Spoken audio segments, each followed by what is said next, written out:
Esto es, claro, una metáfora, pero una ilustración que no significa que Dios haya muerto, sino que nunca existió. Evidentemente, alguien que está en la imaginación de nuestros ancestros fue un cuento de hadas de hace mucho para explicar las plagas. También para explicar la pérdida de cultivos, enfermedades y desastres, lo que ahora le atribuimos a las bacterias, virus, desórdenes cromosómicos, placas tectónicas. En resumen, la ciencia y la razón han reemplazado la superstición.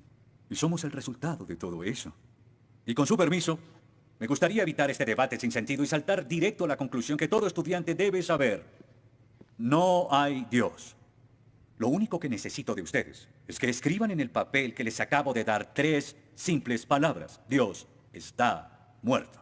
Y debajo su firma. Cuando lleguemos a un consenso unánime, que espero que lo tengamos, me ahorraré el tedioso deber de pasar por antiguos y banales argumentos y ustedes pasarán a la sección del curso en la que los estudiantes siempre reciben las notas más bajas del semestre. Y cuando terminen, por favor pasen los papeles a la derecha.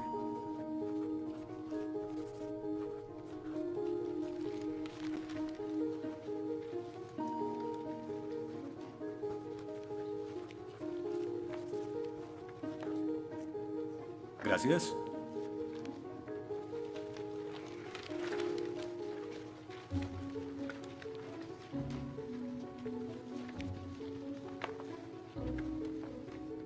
Gracias.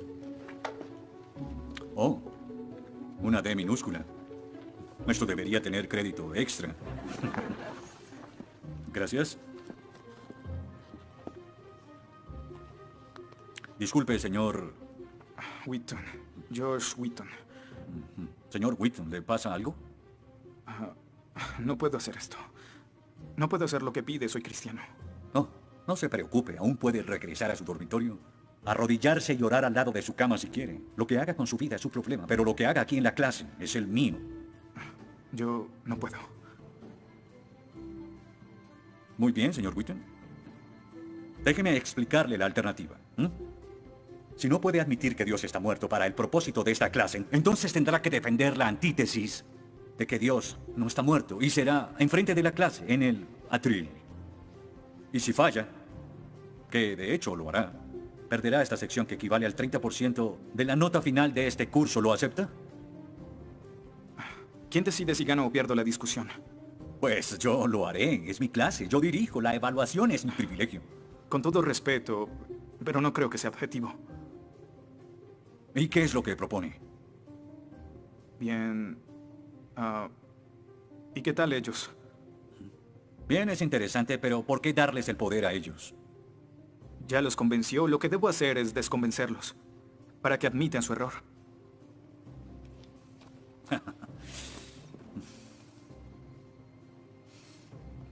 Bien. Señor Wheaton, tendrá 3 sesiones los últimos 20 minutos de las próximas 3 clases para que exponga su punto. Le prometo que haré las menores interrupciones posibles. Puede pedir lo que quiera en la clase, pero no le daré más tiempo. Claro, será responsable con las otras tareas de la clase. Pero puede cambiar de opinión y traer la hoja firmada. La próxima clase y seguiremos como si nada hubiera pasado. Y con eso, como lo había dicho antes, le daré la palabra al señor Wheaton, quien presentará su caso a favor de un dictador supremo celestial, también conocido como Dios. Señor Wheaton, ¿está listo? El atrio es suyo.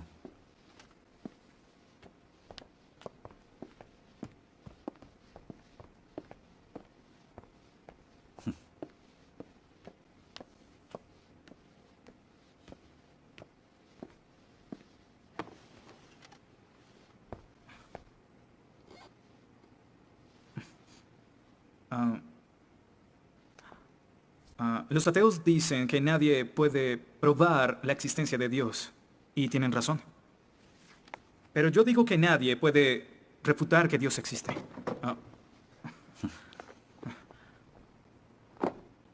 Pero la única forma de debatir este asunto es observando la evidencia disponible. Y es lo que vamos a hacer. Pondremos a Dios en un juicio, con el profesor Radisson como fiscal y yo como el abogado defensor, y ustedes como el jurado. La mayoría de cosmólogos están de acuerdo con que el universo empezó hace 13.7 billones de años en un evento conocido como la Gran Explosión.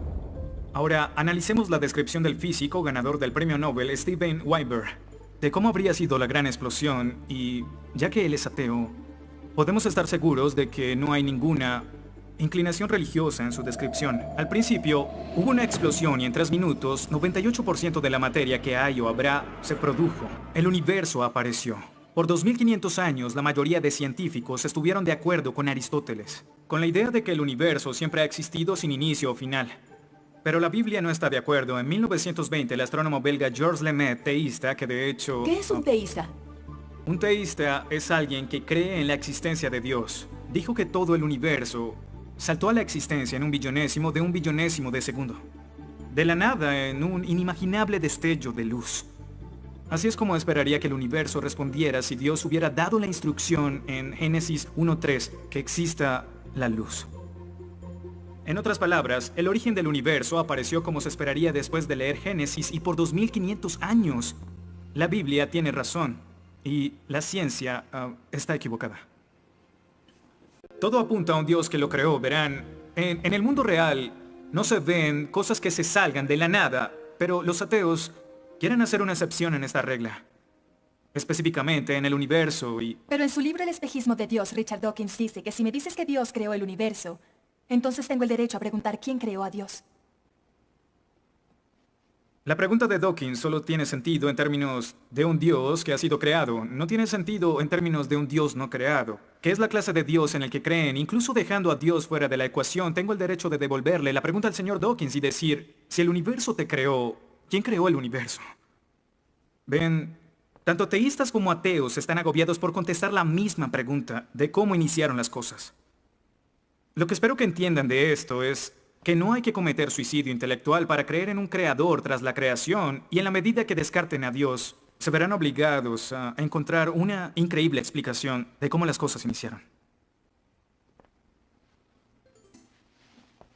Me imagino que estás satisfecho con tu presentación. Veo que astutamente evadiste el hecho de que Stephen Hawking, el científico más famoso del mundo y no es teísta, recientemente estuvo a favor de un universo autodiseñado. No lo evadí, Simplemente no lo sabías.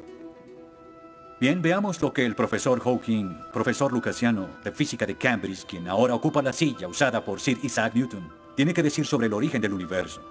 Y cito, ya que hay una ley como la gravedad, el universo puede y se creará de la nada. Creación espontánea es la razón, hay algo en lugar de nada. Por eso es que el universo existe, nosotros existimos. No es necesario invocar a Dios para tener al universo en movimiento. Final de la cita. Nunca ibas a mencionar su comentario, pero su opinión se mantiene. ¿Qué respondes?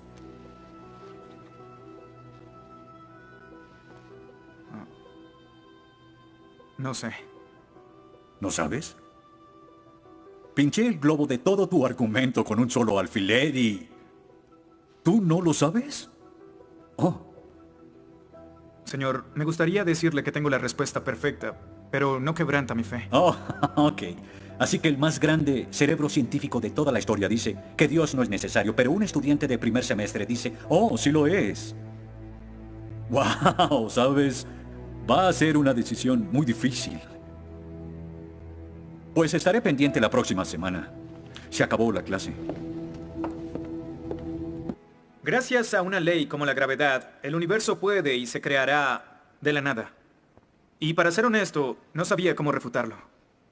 Después de todo, es cierto que Hawking es un genio. Pero el profesor John Lennox, quien enseña matemáticas y filosofía, ha demostrado que no hay ni uno, ni dos, sino 3 errores de lógica en esa simple frase y se reduce a un razonamiento circular.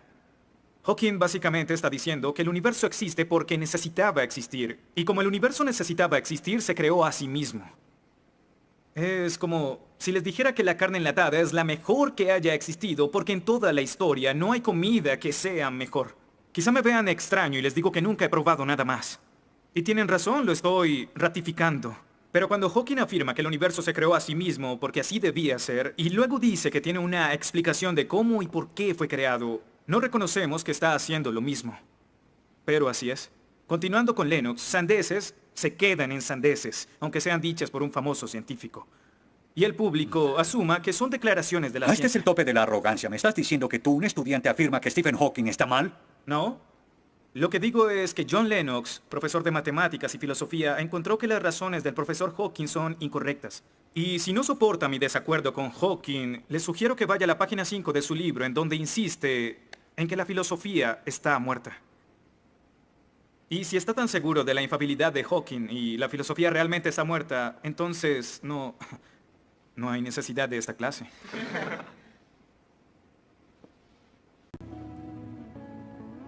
Damas y caballeros del jurado, desde hace 150 años los darwinistas han dicho que Dios es innecesario para explicar la existencia del hombre y que la evolución reemplaza a Dios. Pero la evolución solo nos dice lo que sucede una vez que se tiene vida.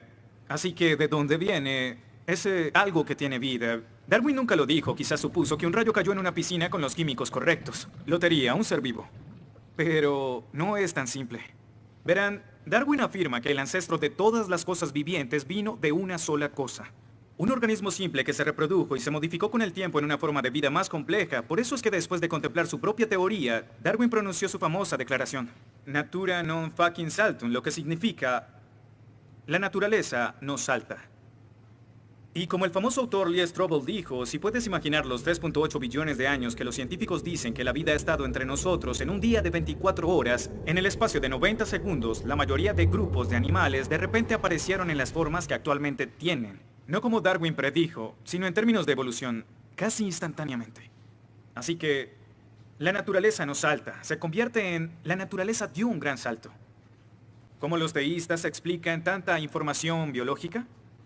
Y Dios dijo, que las aguas se llenen de seres vivientes y que vuelen aves sobre la tierra en la expansión de los cielos. Dios creó los monstruos marinos, los diversos seres vivientes que llenan las aguas y todas las especies de aves.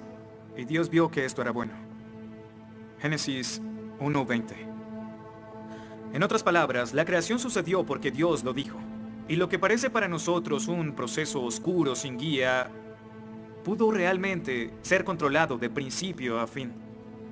Se dice que el mal es el arma más potente del ateísmo contra la fe cristiana. Después de todo, la existencia del mal nos lleva a una pregunta. ¿Y si Dios es tan bueno y tan poderoso, por qué permite que el mal exista? La respuesta a esto es muy simple. Libre albedrío.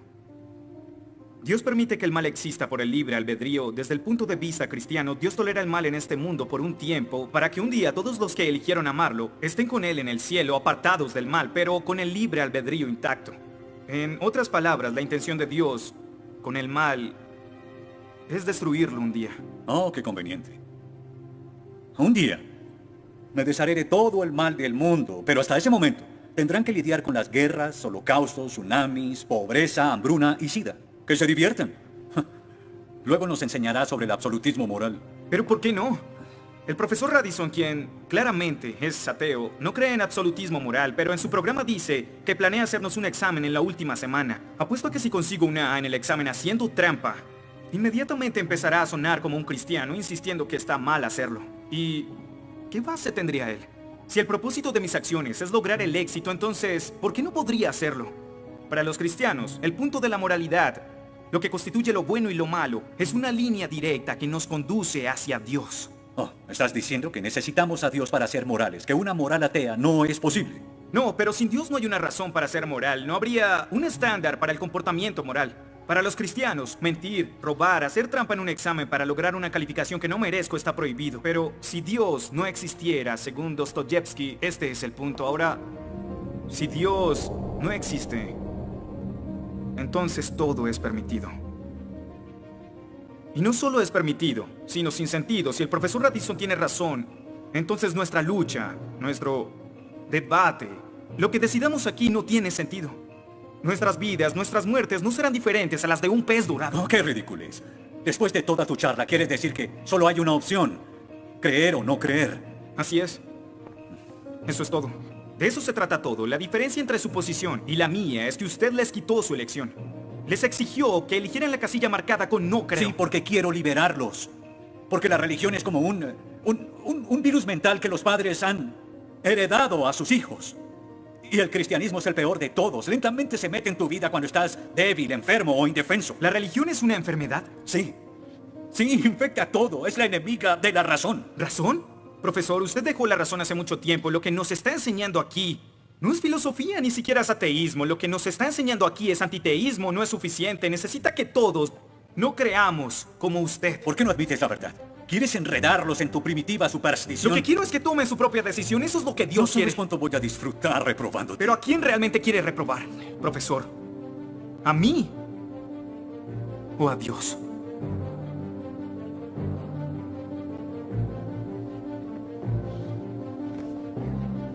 ¿Odia a Dios? Ni siquiera es una pregunta. Ok. ¿Por qué odia a Dios? Esto es ridículo. ¿Por qué odia a Dios? Responda la pregunta. ¿Ha visto la ciencia y los argumentos? La ciencia avala su existencia, conoce la verdad. ¿Por qué lo odia? ¿Por qué? Esta es una pregunta simple, profesor. ¿Por qué odia a Dios? Porque Él me quitó todo lo que era importante para mí. Sí, yo odio a Dios. Todo lo que siento por Él es odio.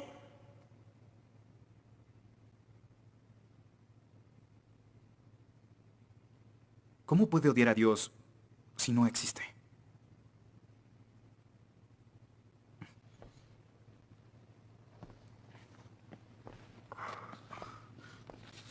No probaste nada. Quizá no.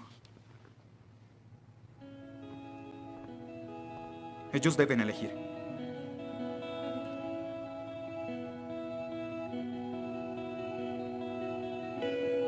¿Está Dios muerto?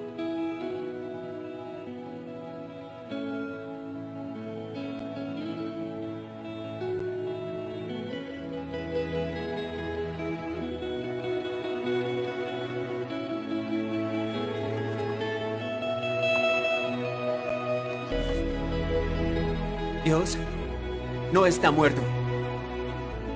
Dios no está muerto. Dios no está muerto. Dios no está muerto. Dios no está muerto. Dios no está muerto. Dios no está muerto. Dios no está muerto. Dios no está muerto.